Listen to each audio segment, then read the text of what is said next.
Alright, ladies, alright. This is Alex from Mindful Attraction 2.0. And today we're going to talk about 3 conversational mistakes that women make when interacting with men. These are things that I know they're living shit out of me. Alright, so this is more of me putting out my frustration in the form of a video. But these conversational mistakes are things that women continually do that they're just not aware of. And it baffles me how they're not aware of these mistakes. And once again, it comes down to lack of self-awareness. Self-awareness is huge when it comes to interacting with people. I think that's the most important trait when it comes to that self-awareness, even if it's maniacal, because a lot of cynical people who are manipulative and controlative have a decent level of self-awareness to the point that they understand people's emotions. Those are called psychopaths. Those who understand the pain that they're causing. Sociopaths are the ones that are socially isolated and are sucky at it.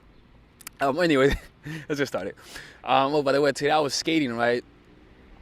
And no, I was playing basketball. And these kids, I swear to God, kids have the habit of they see grown men playing basketball and they'll just literally skate through.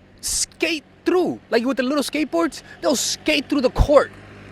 Skate through like nothing. And the dad was like, oh, I'm so sorry. And I'm like, you kids are, oh my God, yo. Anyways. Let's get started, man. So the first thing is this. One of the biggest mistakes, actually, in my opinion, this is the most important mistake that people make, is the inner questions that you ask yourself when you're talking to a guy. Now, the questions that you ask yourself are sometimes based on your own insecurities. For example, let's say that you want to get a job, right? And you go into a job interview. What do you think will be the constant dialogue in your mind? What do you think will be the constant questions that you'll be asking yourself? For the most part, the questions that you might be asking yourself are what? Oh, what can I say to impress him? Oh, does he like me? Oh man, I hope that what can I say to that'll sound cool? You see? And so what tends to happen is that inner dialogue creates uncertainty.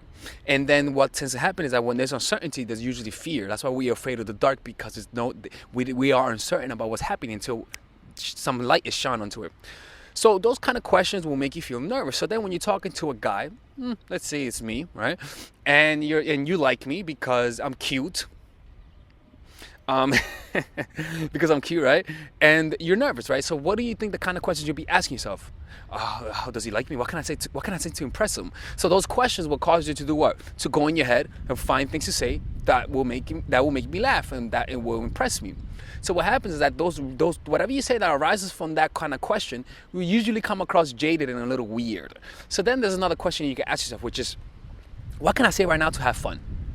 How can I have fun right now? Right? When you ask yourself, how can I have fun right now? Now, what do you think will happen when you ask yourself that question? The question that you ask that question will elicit what? Positive emotions like excitement. What can I say right now to mess with him? What can I say right now to have fun? How can I enjoy myself right now? Then the words that arise will be fun. All right? You gotta know that people are most attractive when they're having fun. People are more liberated, more themselves when they're having fun. It could be evil or good, but nevertheless, they're more themselves. So when you ask yourself those questions like, how can I have fun right now? Usually the conversation will usually go to another place, as opposed to if you were to ask yourself, what can I say to make him like me? All right, it's gonna be more self-amusing, and also you're gonna be less dependent on the outcome, because the outcome is not what can I say to make him like me, because you're gonna be looking, does he like me? Does he like me? Does he like me? And you're gonna be in your head. But now it's more based on how can I have fun right now? So then the success is based on how you feel, how positive you feel. So then, as you'll see, you're not feeding off of them. So now you'll be able to have a conversation without fear. It's kind of like going to a job interview and knowing that you have money. You're just doing it just because you want to see how it goes. You'll be more yourself. You'll be more outcome dependent. And paradoxically, the employer will want you more. All right? I'm telling you, just say, how can I have fun right now? And you'll notice how your conversations will flow a lot smoother. The second thing is, and this is big, talking too much while the person sits back. Have you ever had a conversation with someone who just talks? Talking about their problems? Saying, I cannot believe this happened, and you're like, oh my God, yeah, oh Lord, that's horrible. Yeah, they just keep fucking talking. And then they'll pause, right?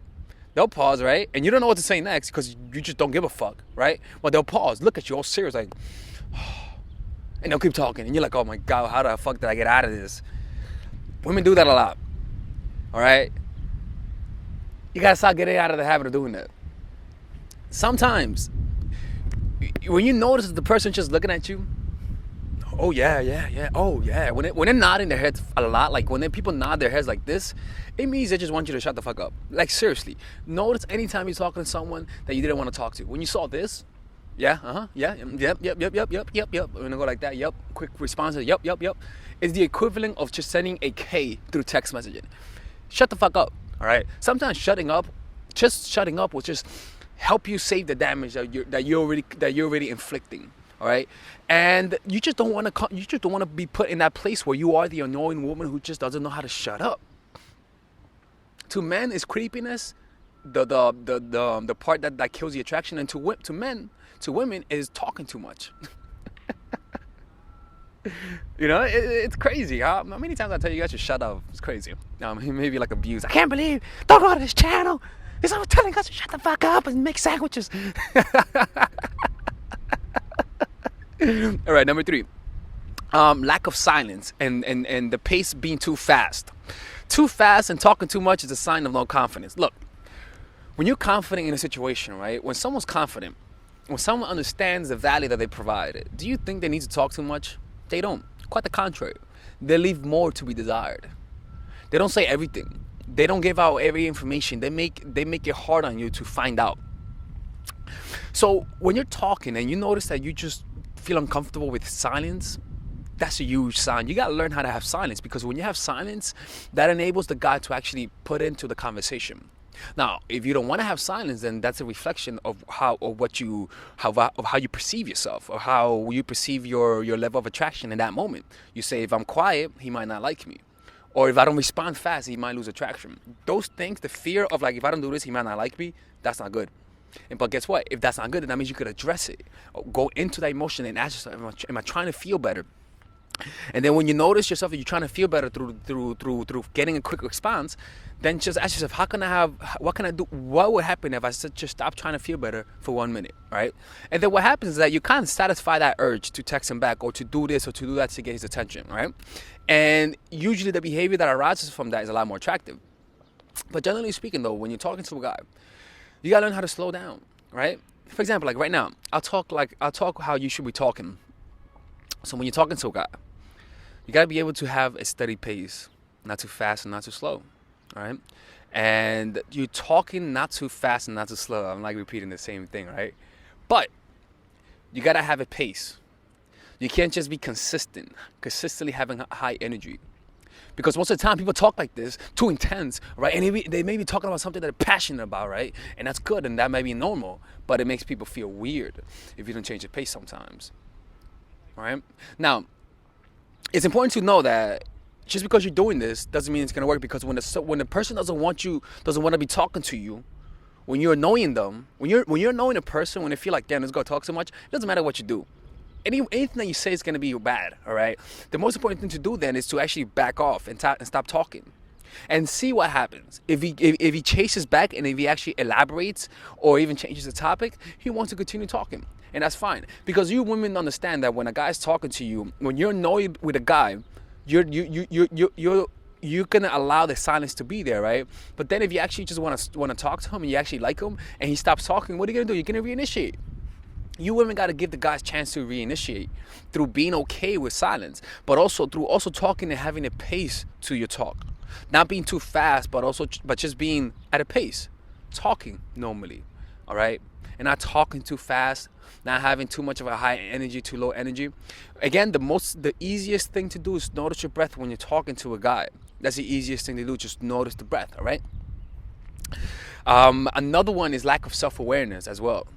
Notice when you're talking too much. Notice when you don't let the guy bring in his points. You got to be self-aware, all right?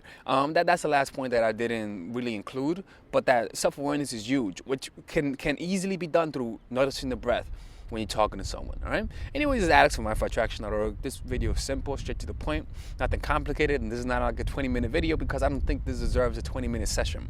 This is something that's straight to the point, and the simpler it is, the better, all right? Anyways, have a good day, and bye-bye.